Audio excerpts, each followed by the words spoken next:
All right. Hello. So, hope you all are kind of somewhat aware that it is Asian Pacific American Heritage Month. So, this happens every single May. So, this is kind of a statement that I lifted from one of the US government websites. So, this is what they state to be a month to celebrate and pay tribute to the contributions generations of Asian Pacific Americans have made to American history, society, and culture. So I'll touch more upon this soon. But yes, so this definitely is a time to recognize what a lot of like our other community members have done for us in the past, and like our continuing contributions to culture and society.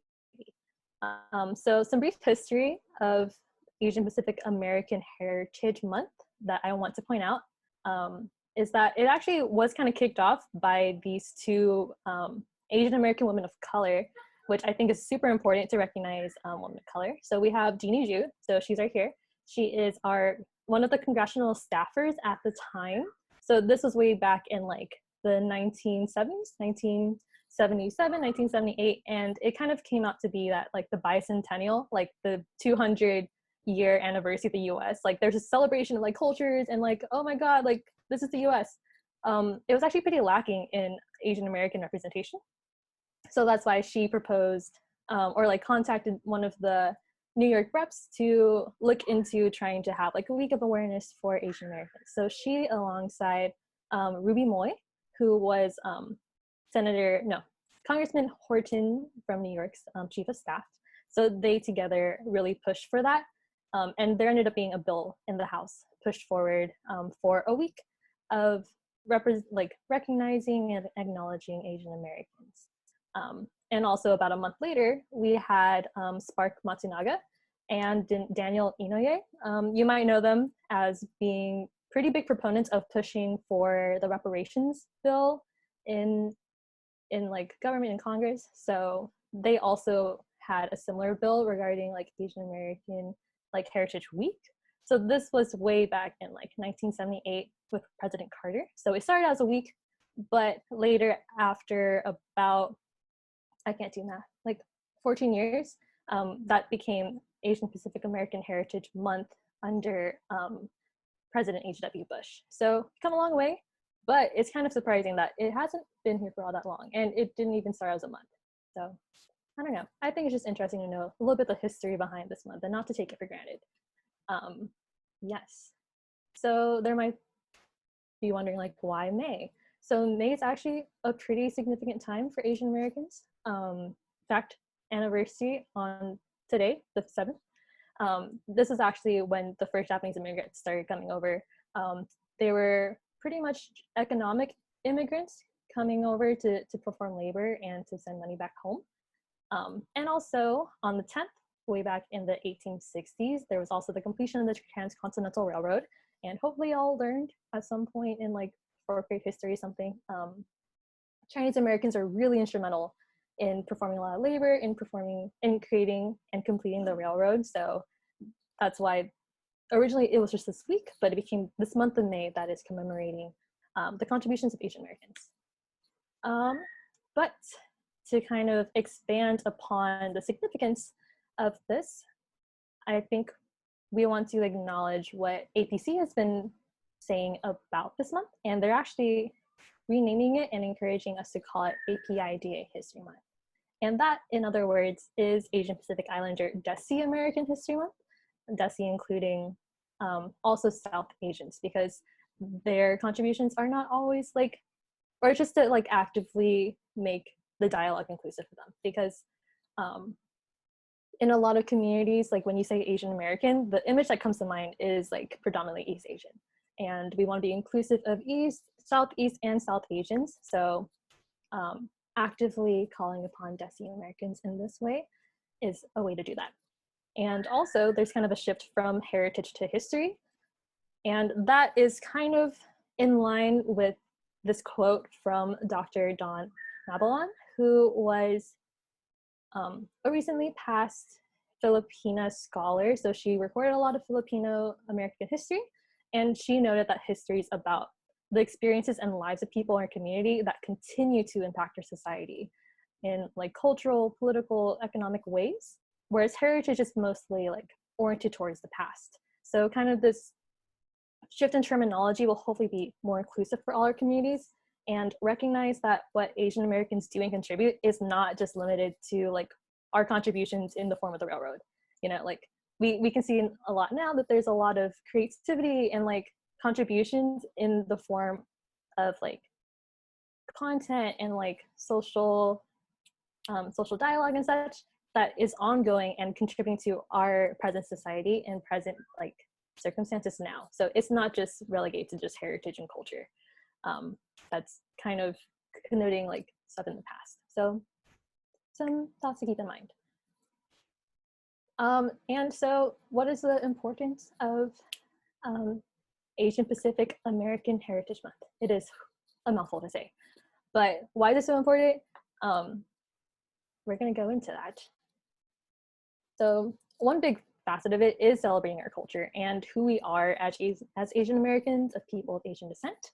So that's celebrating what our countries have kind of developed over the years, like what we bring to the mixing bowl that hopefully America can be. So we bring food, we bring movies, we bring music, gamelan, and like a lot of our cultural artifacts here. So we can recognize what our heritage and like our cultures from our ethnic backgrounds have, but we can also celebrate some of what, what's in the chat, yeah. So we can also celebrate kind of what like we as Asian Americans are bringing to the moment now. So we see like things, we see kind of like adventure in the way that Asian Americans are bringing like their culture, their identity to the forefront, and we can also recognize that too, in addition to like what our countries and like our ethnic backgrounds bring to the forefront. So we have like fusion and like exciting new like foods coming up. I don't know if y'all have heard of like the Kogi truck. We have the farewell, a lot of like prominent Asian American like actresses and like directors. We have YouTube musicians that are really popular, like a really good platform for Asian Americans. And also we have, you know, people innovating in like fashion and film and such, like meeting our beloved. So yeah, so that's one aspect of Asian Pacific American Heritage Month. But I think another important aspect of it is recognizing like the history. So I don't know if y'all have heard like the quote, like no history, no self. Like to know your history is to know yourself, and also to not have your history is to not have yourself. That's kind of derived from this quote from Dr. Jose Rizal, who was a Filipino nationalist hero. So he says, those who fail to look back to where they came from will not reach where they're going. So this is also a time to recognize the history of Asian Americans, because I feel like people assume like, oh, like you look at a lot of Asian Americans and you see like there's a lot of like first, second generation who haven't been here for that long, but the history of Asian Americans actually goes back pretty darn far.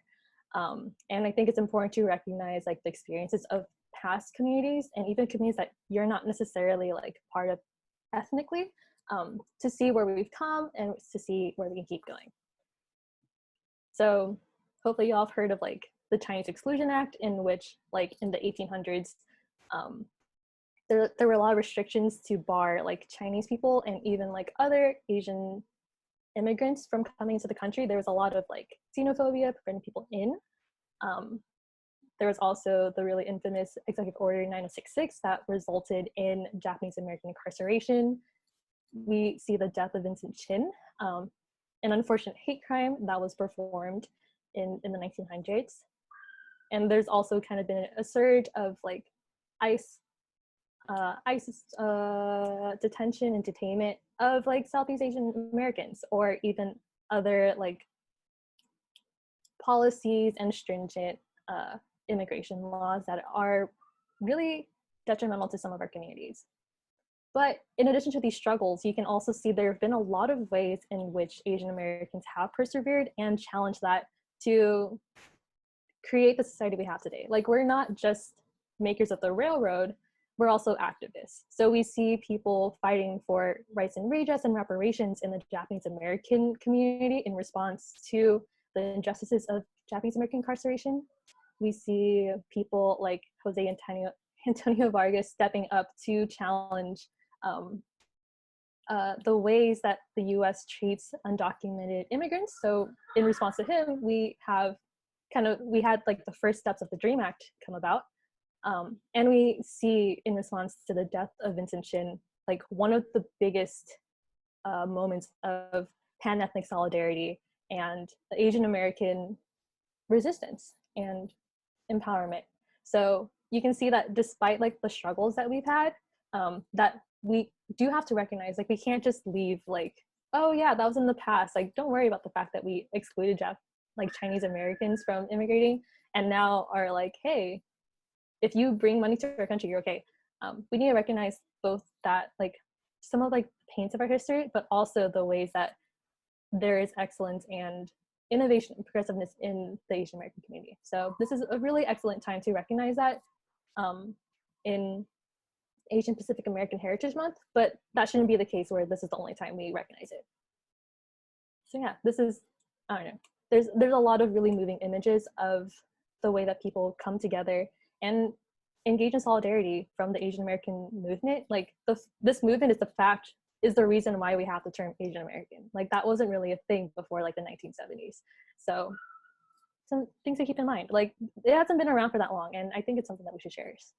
So that, in addition to the histories and the culture of Asian Americans, this is also a valuable time to engage in solidarity, to recognize the differences in our communities, to honor them, to acknowledge them, to learn about them, and to teach others who are less educated but willing to learn about them.